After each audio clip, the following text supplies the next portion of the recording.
Hello students, so today we will be starting with a new topic. The new topic is on MCQs on human settlement. Today we will be starting with the solving of the MCQs. So let us discuss regarding the following MCQs. Yes. Okay, here the first MCQ, the first question today we will be discussing. Which of the following types of economic activities dominates in all the rural settlement? Now, which of the following economic activity muchly is prescribed, or you can say is much convenient or prevalent in the rural settlement? Which type of economic activity is much common in the rural settlement? So, the first answer will be primary. So, you understood what do you mean by the primary activities. Primary activities are those activities which are related to agriculture. So, here the primary activities comprises the activities which dominates the rural settlement. So, this is the first question we have discussed. And the second question. The urban settlement are generally compact and what the answer will be? Has no relation to size, medium in size, smaller in size or larger in size. So, what will be the correct answer of this? The urban settlement are generally compact and larger in size. You see, if I talk about the urban settlement, rural settlements are quite smaller in size, but urban settlements are quite larger in size. There are big towns and cities like Mumbai is there, Delhi is there, our city Guwahati as well. So, this the answer will be larger in size.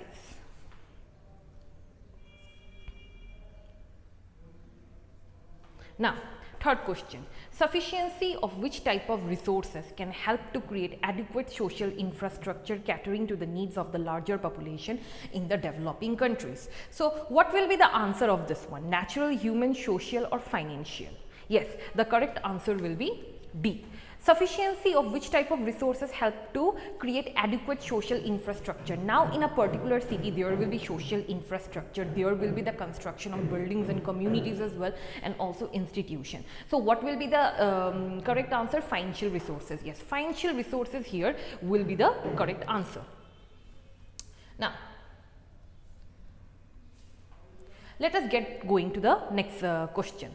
Sufficiency of which type of resources can help to create adequate social infrastructure catering to needs of the large population in the developing countries. Now, sufficiency of which type of, sorry, this is the previous question. Sorry, fourth question we are going to. Which type of settlements are found in alluvial plains? Now, which type of settlements are mostly found in alluvial plains? Dispersed, semi-clustered, clustered or hamleted? So, which is the correct answer of this question? Which type of settlements are mostly common in the alluvial plains? Yes. So, the correct answer will be clustered. Yes. The correct answer will be clustered. Clustered type of settlements are mostly common in alluvial plains. Now, what do you mean by clustered settlement? You see, group of settlements together. Group of settlements together are known as clustered settlements. You see, they are mostly popular in the parts of northeastern region, in the northeastern region or in the alluvial plains. In the northeastern region only, these are mostly popular. I hope so you have understood this question, and the next question we will be going to. Now, name the country with 100% population. Now, which country is there with 100% population?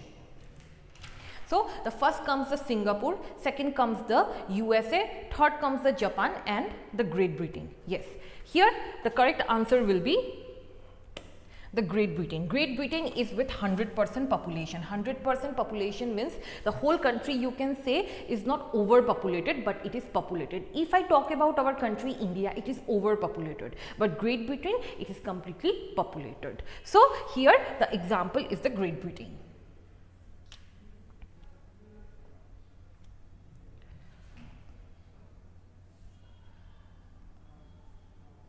Now, yes. Now, the sixth question, which is a medieval town here? Now, which is considered to be a medieval town? Patliputra, Mumbai, Delhi or Chandigarh? Which here is considered to be a medieval town? So, the medieval town here is Mumbai. I hope you have understood about the medieval town. The medieval town comes after the ancient towns. Yes, it comes after the ancient town. This ancient town, after the ancient town comes the medieval town. The medieval town, you see, was mostly prevalent during the British period. During the British period itself only it was mostly prevalent. So the medieval town example here is Mumbai. But if I talk about Patliputra here, Patliputra here is the ancient town. Here Patliputra is the ancient town. Also you can say, if I talk about Delhi and Chandigarh, they are considered to be as the modern town. You see, yes, if I talk about Delhi, Delhi is an ancient town. I'm so sorry, Delhi is an ancient town, but Chandigarh is a modern town. It is a modern town. So here Mumbai is the medieval town. Now the next question. The next question here is, which of the following region has the oldest well documented urban settlement found? Now in which region is the oldest well documented urban settlement is being found? So the first option comes Indus Valley, second comes the Nile Valley, third comes the Mesopotamia, and fourth comes the Huangde Valley. Now which oldest well documented urban settlement is being found in those areas? So the second so the answer comes here is the Indus Valley. Indus Valley. Indus Valley is the most important urban settlement. You see, we have studied about the Harappan civilization, we have studied about the Indus Valley civilization. So here the correct answer will be the Indus Valley. Why you see here the urban settlement was mostly excavated during that time, and that settlement was considered to be the most advanced settlement.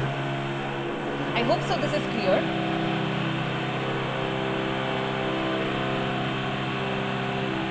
Now the next question. Next question, dispersed or isolated settlement pattern in India appears in the form of. Now the dispersed and isolated settlement, we have understood about the dispersed and the isolated settlement, which means there will be only one house, or there will be no group of the house, only one house will be present there, or very limited number of people are there in those isolated settlement, or no people are there, hardly one or two people will be there. These are considered to be as the isolated settlement, and those isolated settlement are mostly common in parts of Meghalaya and in Himachal Pradesh, mostly in the mountainous region. So the correct answer, isolated huts, stone huts, close knit huts, or well dwelling huts. What will be the answer of this question?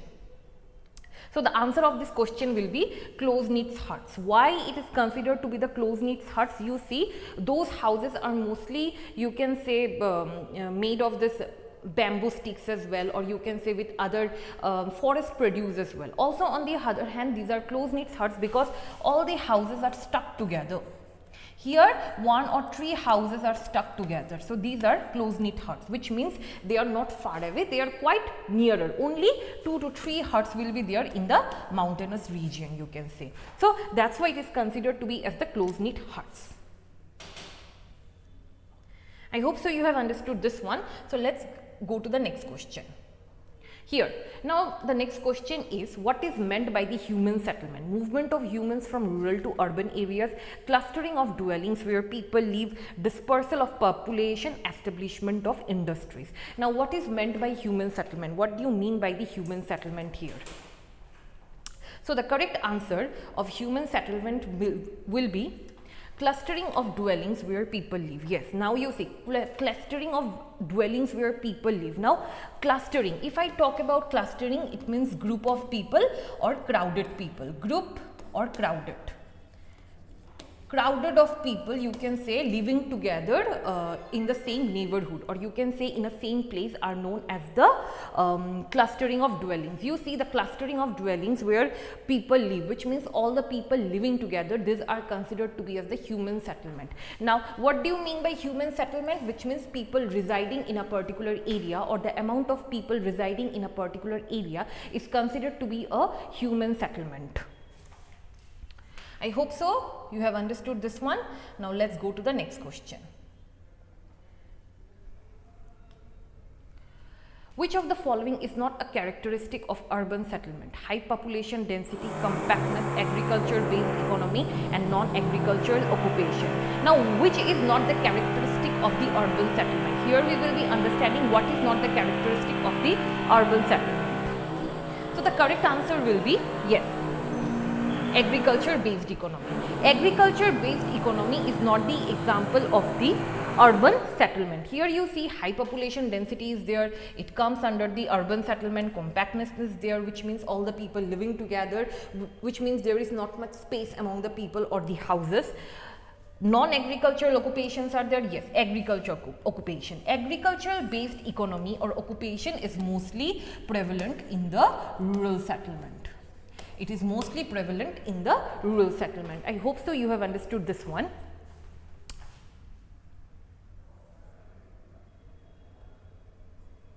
Now the next question comes. Question number 11, what is the distinguishing feature of the hamleted settlement? Now what is the distinguishing feature of the hamleted settlement? Large cities, scattered huts, physical separation into small huts, hilltop location. Now what is the distinguishing feature of the hamleted settlements? Now what do you mean by hamleted settlements? Means all the houses which are far away. You see hamleted settlements are like, you know, different strata of people living separately, like different strata of people living separately. These are small huts, or you can say houses, they are living separately. You see in the hamleted settlement there are divisions. There are divisions, like some of the people will be living in the central part and the other people will be living in the outer flanks. You see, if there is division in the society, or if there is division in the caste or according to the religion, that time hamleted settlements are much in common. So here the correct answer, large cities, scattered huts, physical separation into small huts, or hilltop location.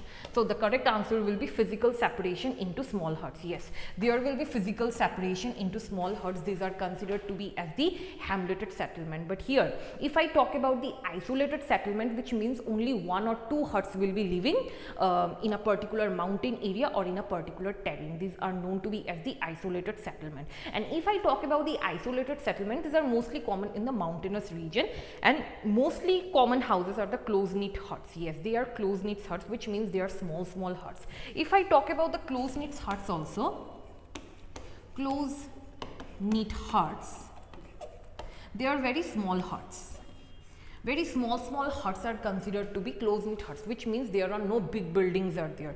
Big buildings or a huge construction of building is not an example of the isolated dispersed or isolated settlement. There will be small huts. These are also considered to be the close-knit huts. Okay, I hope so this is clear. And here a place is termed as urban. Now population above 2000 school, hospital and other institution, population above 5000 and 75% males in non-agricultural jobs, industrial area only. Now what is the correct answer of a place which are termed as urban? Now what will be the correct answer? Yes, the correct answer is population above 5000 and 75% wills in non-agricultural jobs. Now you see, if I talk about the first option, population above 2000, it is completely wrong. Population above not 2000, it can be population above 10,000 or 20,000. A school, hospital and other institution. You see, a school, hospital and other institution are present in the rural places as well. In the urban cities also these are mostly common, in the rural cities are also it is mostly common. And population above 5000 and 75% males in non-agricultural jobs. Now if I talk about population, yes, the population will be above 5000 or 10,000. Here 5000 is mentioned, but above 5000 or 10,000 the population will be there, and 75% of the males, yes, most of the males are not in agricultural jobs, they are in the non-agricultural jobs, which means they will be working in a particular institute, they will be working in different institutes, social institutes as well, but no agricultural jobs are prevalent in the urban cities. And industrial area only, this is also completely wrong. Industrial areas are mostly popular in the rural settlements as well and in the other small towns. Okay, so the correct answer here will be population above 5000 and 75% males in non-agricultural jobs. I hope so this is clear. And now we will be understanding another one. Which of the following is a modern industrial town developed by the British? Now which of the following is a modern industrial town developed by the British here? So what will be the modern industrial town developed by the British here? Yes, Jamshedpur. You see, in Jamshedpur, first the iron was being found. The iron was being found in Jamshedpur itself. Most of the mining of the iron is mostly common here, and also coal. So for that reason, this place is known to be the modern industrial site which was being discovered during the British period itself. One of the Britishers has discovered the iron and coal there. So here the example is Jamshedpur. You see, if I talk about Madurai, Madurai is not an industrial town, Patna is also not an industrial town, and Varanasi is completely a religious place. But here Jamshedpur is a modern industrial town.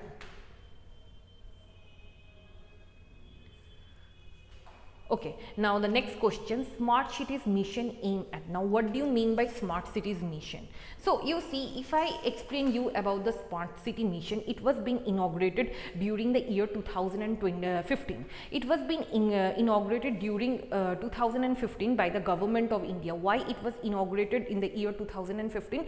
Just because to make the towns and cities more developed. To make the towns and cities more developed. Also, on the other hand, if I talk about the smart cities mission, in the smart cities mission only the working of the town, the advancement of the town will be progressing. As a result, the town will be very much clean in comparison to the rural towns and villages. Also, on the other hand, what is the important aim of the smart city mission? The important aim of the smart city mission is to maintain the quality of life of the people. The people will be having their own particular lifestyle, and also the people will be working diligently in that particular town. So this is the aim of the smart city mission. So remember one thing, the smart city mission was inaugurated during the year 2015 by the government of India. So what does it aims at? Increase agricultural output, provide urban housing, create clean, sustainable and tech-enabled cities, promote tourism. Now what is the correct answer here? Yes, create clean, sustainable and tech-enabled cities. Yes. Now you see, technology is the most important part of our daily lives. Now smart city mission aims at to use maximum of the technology, first of all, and second of all to make and create a clean environment, and now if I talk about sustainable, the sustainability development is also very much important in smart city. This is the aim of the smart city. Now what do you mean by sustainable development? Which means to make use of the resources up to the future generation, so that our future upcoming generation also get those resources without any extinction of the resources or the endangerment of the resources. As a result, we will be using in the resources in that way so that it can be preserved up to the future generation. So this is the example of definition or example of the sustainable development. So here is the correct answer, create clean, sustainable and tech-enabled cities.